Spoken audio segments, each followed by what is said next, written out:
Estamos en contacto telefónico para los que están en radio y en videollamada para los que nos siguen desde Fipo TV. Estamos con Fernanda Boy, politóloga. Lo comentábamos con Javier García y al arranque.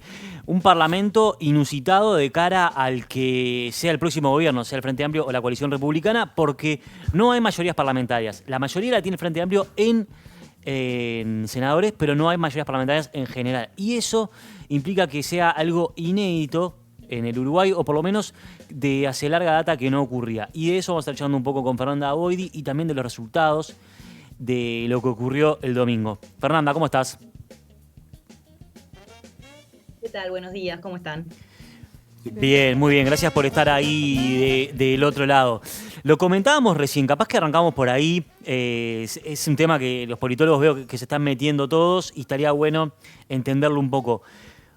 La costumbre de Uruguay es el que gobierna tiene las mayorías parlamentarias. Bueno, pero la costumbre de los últimos tiempos. La costumbre de los últimos últimos años.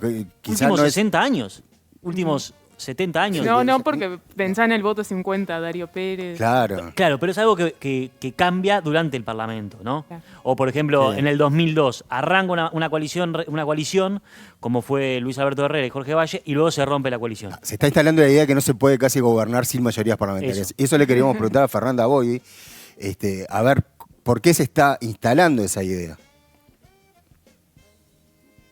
Bueno, es bien complejo el asunto de las coaliciones. Lo primero que me interesa decir es, Uruguay es un presidencialismo, no un parlamentarismo. O sea, las coaliciones no son condición necesaria para gobernar y que el país funcione, o sea, que haya acuerdos parlamentarios. Sí. El país puede funcionar de todos modos. Pero de hecho ha funcionado con presidentes cuyos partidos no tienen mayorías parlamentarias. Ha habido diferentes ensayos, y estoy hablando no solo desde la reforma electoral que rige la política uruguaya desde el 99, sino también previamente. Ha habido ensayos de coparticipación en el Parlamento con diverso éxito, con diversa intensidad. Tuvimos acuerdos nacionales, entonaciones nacionales, compromisos nacionales, coaliciones nacionales. No tuvimos nunca algo como lo que existe hoy. Esto es una coalición de partidos políticos que se conforma a finales del periodo anterior en el marco del proceso electoral inmediato anterior y que funciona durante todo el gobierno con coparticipación en legislativo y ejecutivo y que tiene una identidad común. Bien. Una identidad común que asume el nombre de coalición republicana. Bien. ¿Qué pasa de cara al futuro? Bueno, no lo sabemos, pero sí tenemos el antecedente de que ya funcionó y funcionó razonablemente muy bien en el periodo anterior. ¿Qué sucede? En el periodo que está transcurriendo, que va a terminar ahora, esta coalición tuvo mayoría en ambas cámaras. Si el presidente electo en noviembre resulta ser Álvaro Delgado, o si el presidente electo resulta ser Yamandu Orsi, ningún bloque va a tener mayoría parlamentaria. El Frente Amplio tiene un senador más, pero como bien lo decía Álvaro García, no tiene mayoría en diputados, y Coalición Republicana no cuenta con mayorías. O sea, pero en los hechos nadie tiene mayoría parlamentaria. ¿Esto significa que hay un bloqueo, que se cae el gobierno, como sucede en los parlamentarismos? No. Significa que va a ser más trabajoso para los ejecutivos lograr algunas cuestiones, pero Estados Unidos, el presidencialismo tal vez por excelencia, ha acuñado, muchos académicos han acuñado la frase, se llama gobierno dividido cuando el presidente pertenece a un partido y una o ambas cámaras están bajo control de otro partido. Es bastante más sencillo en los Estados Unidos de visualizar porque es un sistema bipartidista. Sí, siempre se usa el ejemplo de Estados Unidos. Bueno, es un gobierno dividido, divided government. Bueno, hay un académico muy conocido que acuñó la frase divided we govern, o sea, divididos gobernamos, porque es la forma actual en los hechos en que eso ha sucedido durante décadas, ¿sí? Y hay momentos de mucha tensión donde no se logran acuerdos y se habla de que, bueno, de que incluso puede quedar pendiente de funcionamiento algunas cuestiones que requieren aprobación parlamentaria, pero sí se gobierna, o sea, no es que haya un bloqueo total. Eso como para empezar. Bien. No tenemos antecedentes porque lo que de esto, porque las coaliciones anteriores no se dieron de esta, digamos, no fueron de la naturaleza en que es la coalición actual, y la división de fuerzas no es en el Parlamento recientemente elegido, no es la misma que tuvimos en otras oportunidades, porque la realidad política es otra también, ¿no? Bien, Fernanda, te quería preguntar justamente en ese sentido de la naturaleza jurídica, entre comillas, de la coalición. Uno de los análisis que se hacían es capaz que si la coalición hubiera tenido formalmente la coalición republicana, de repente hubiera sido otra la distribución en el Parlamento, y te quiero preguntar en ese sentido, si crees que sería beneficioso para la coalición multicolor tener una estructura, un lema en el que presentarse conjuntamente o no, porque ha habido varios análisis. Sí, lo primero es, los contrafactuales no existen. Como no sucedió, no sabemos cómo hubieran sido las cosas, pero podemos conjeturar.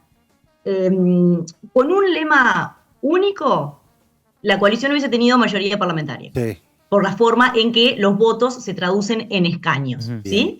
Hubiera tenido mayoría en las dos cámaras. Porque como bloque, la coalición fue el bloque o el proyecto político más votado. A mí me parece que esa lectura es correcta. O sea, la coalición es una sumatoria de partidos, sí, pero la campaña entera, y está instalado en la opinión pública, por lo que sabemos por las encuestas, en este último proceso hay una clara identificación de dos bloques, el bloque que lo conforma el Frente Amplio y el bloque que lo conforman los partidos que hacen a la coalición republicana. Entonces, tenemos dos bloques con distinta cantidad de partidos en cada uno.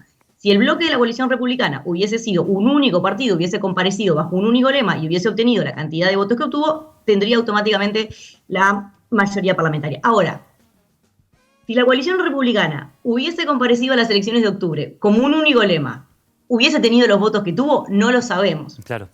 Parte de la riqueza y del poderío electoral tiene que ver con que al comparecer como partidos separados puede presentar candidatos presidenciales diferentes y apelar a diferentes públicos. Entonces, ahí, y mantener además la apelación al componente identitario individual de cada partido, que es algo no menor. O sea que ahí hay como argumentos a favor, digamos, argumentos estratégicos a favor de que avance hacia un único partido y argumentos a favor de que no lo haga.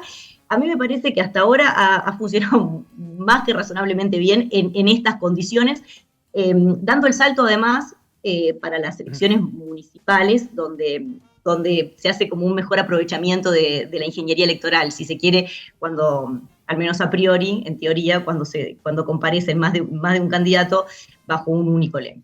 Fernanda, soy de procesar lento y me quedé con el tema anterior, con el gobierno dividido, como lo llaman en Estados Unidos.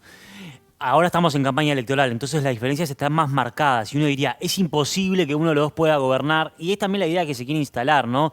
Que lo hacía la calle en 2019. Si quieren que haya gobernabilidad, el gobierno tiene que ser el de la calle Pou, porque es el que la coalición tiene las mayorías parlamentarias.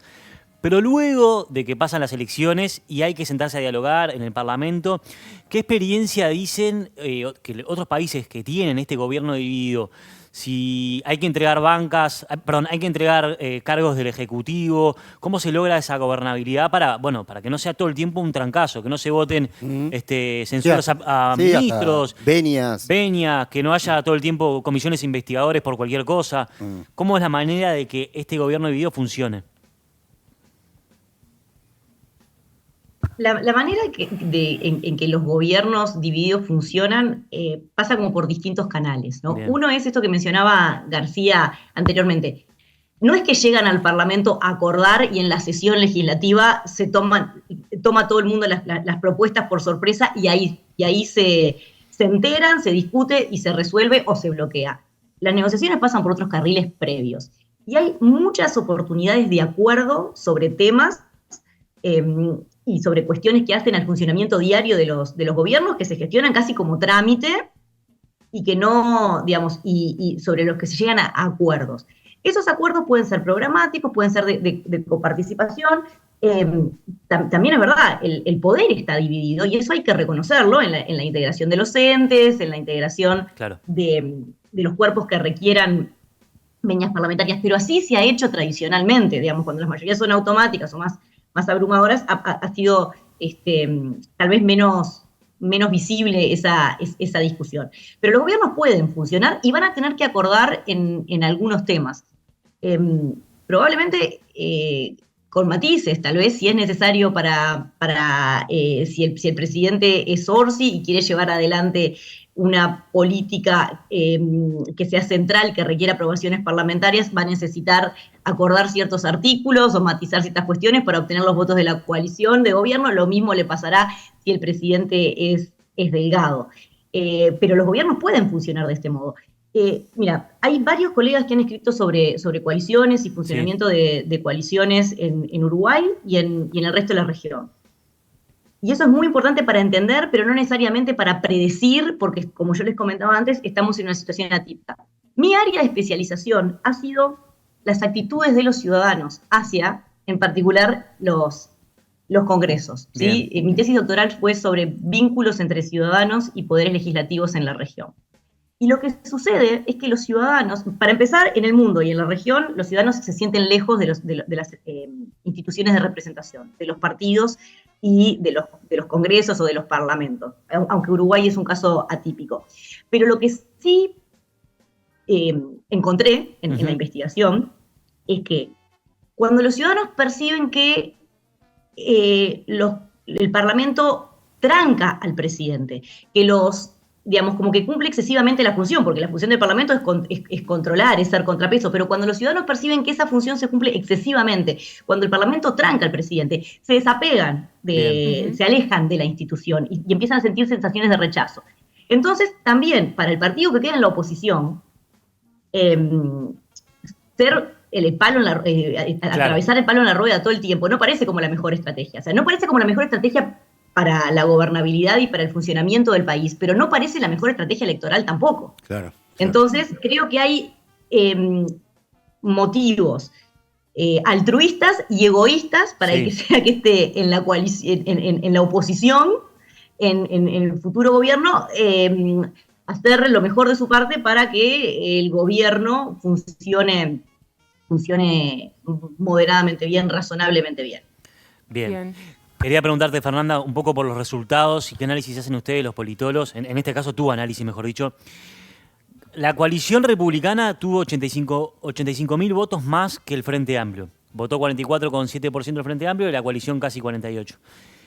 Uno diría, si es lineal, el domingo 24 de noviembre tendría que ganar la coalición republicana. Sin embargo, puede ocurrir una fuga de votos de ambos lados, pero la tendencia es que solo se habla de la fuga de votos, lo decía Javier García, de la fuga de votos de la coalición republicana. Eso. No se habla del Frente Amplio, que parece como que de ahí no se sale ningún voto. Su piso es 45, claro, ya está. Ese es su piso y de ahí para arriba. Y de ahí para arriba. Quería preguntarte un poco, ¿qué opinión tenés vos? ¿Y por qué puede haber fuga de votos? Estamos otra vez en un escenario inédito. Cuando yo miraba los resultados de las instancias pasadas de balotaje, veía... pongamos el Frente Amplio. El Frente Amplio ganó en primera vuelta una única vez, en el 2004, y de las otras 4 elecciones perdió 2 y ganó 2 cuando pasó a segunda vuelta. Sí. Las que perdió había votado en octubre en el torno del 40%. O sea, un poquito menos de lo que votó ahora. Las que ganó había votado en octubre por encima del 47%, o sea, bastante más de lo que votó ahora. Entonces, no tenemos antecedentes inmediatos para comparar. Bueno, cuando el Frente votó 44, ganó o perdió, porque está exactamente en el medio de lo que había votado cuando ganó y de lo que había votado cuando perdió en noviembre. O sea que ahí hay un signo de interrogación de cuál es el piso o el techo para pasar al 50% respecto, otra vez, del desempeño electoral del Frente Amplio en instancias pasadas en primera vuelta. Eso es lo primero. Lo otro, fuga de votos. ¿Qué decimos en la teoría? Bueno, uno puede pensar que hay un piso para cada partido que son los votos, en la segunda vuelta, que son los votos que obtuvo en octubre. Bueno, ponele que con alguna fuguita. Entonces, ¿qué es lo que dice? Bueno, la coalición le pueden fugarse más votos porque hay partidos que no van a votar.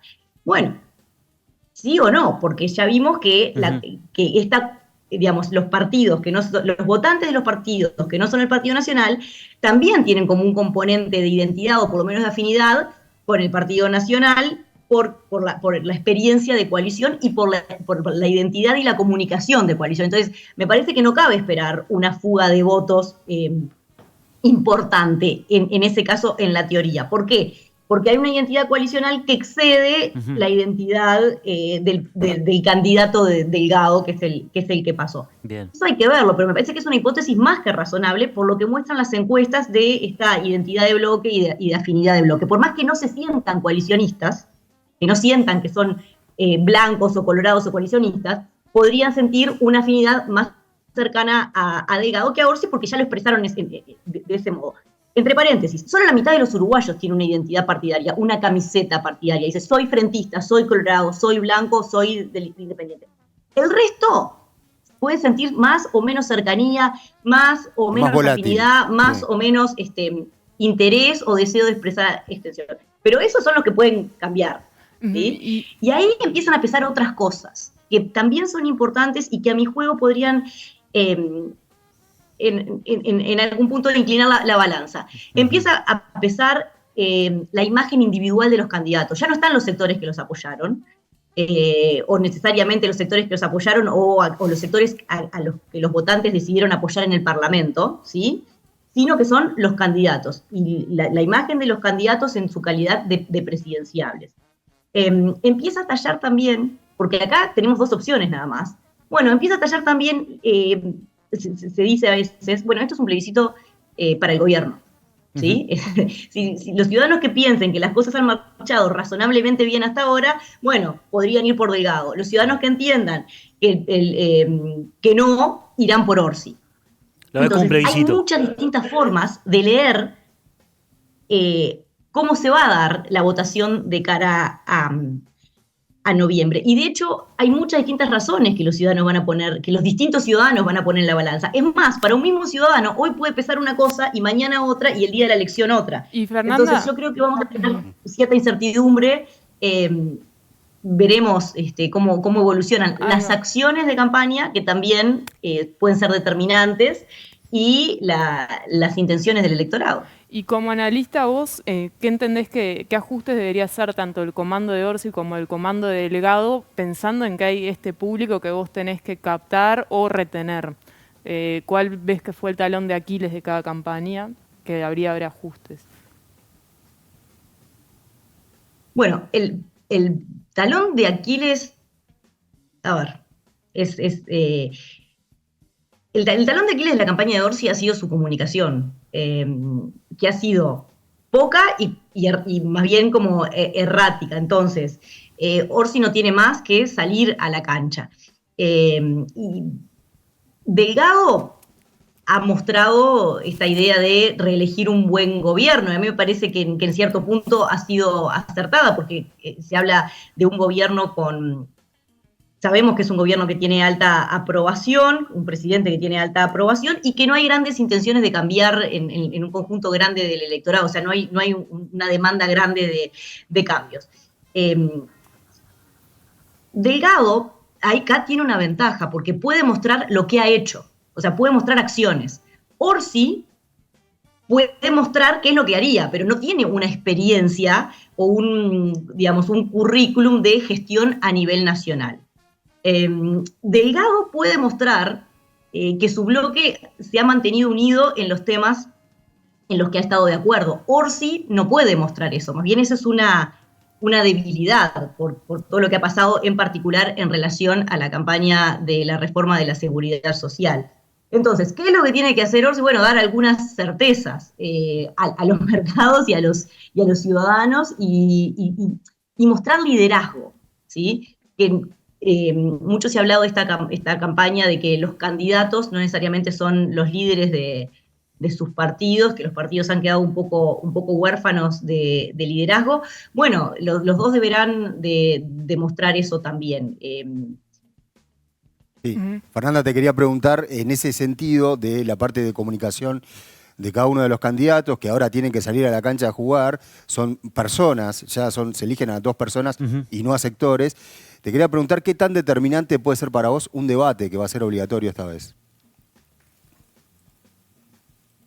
A ver, la respuesta es, bueno, depende del debate. ¿Qué sucede con los debates? Bueno, usualmente los debates terminan de convencer a los que ya estaban convencidos, sí, claro. ¿sí? De activar a los militantes, y salvo una catástrofe, no tienen grandes cambios. Ahora, Porque además los debates son, los últimos que hemos visto además, son como más quirúrgicos, hay como intención, veremos qué es lo que acuerdan los comandos, se decía que hoy comienzan las reuniones por esto. Nadie va a querer arriesgar demasiado, ¿no? Claro. Entonces, a priori uno lo dice, bueno, capaz que Delgado le tiene más ganas que Orsi del debate, porque tiene su trayectoria parlamentaria, porque está más acostumbrado a exponer, porque a Orsi se lo ha criticado con razón, a mi juicio, por su poca claridad a la hora de exponer, que no está claro si sale de una, digamos, una intención de no ser claro en la comunicación o una incapacidad o una carencia de comunicar claramente. Yo creo que necesita avanzar en esa línea. Ahora, es posible que pesquen algunos, que pierdan algunos, sí, pero en los márgenes. Ahora, los márgenes son importantes porque en los márgenes se va a definir la elección, seguramente. Bien, Fernanda Boidi, politóloga, muchísimas gracias por estos minutos en Se Arregla el Mundo, gracias por este contacto y en una próxima oportunidad te estaremos llamando de nuevo. O te tendremos por acá. Claro que sí, con todo gusto. Muchas gracias. Muchísimas Muchas gracias.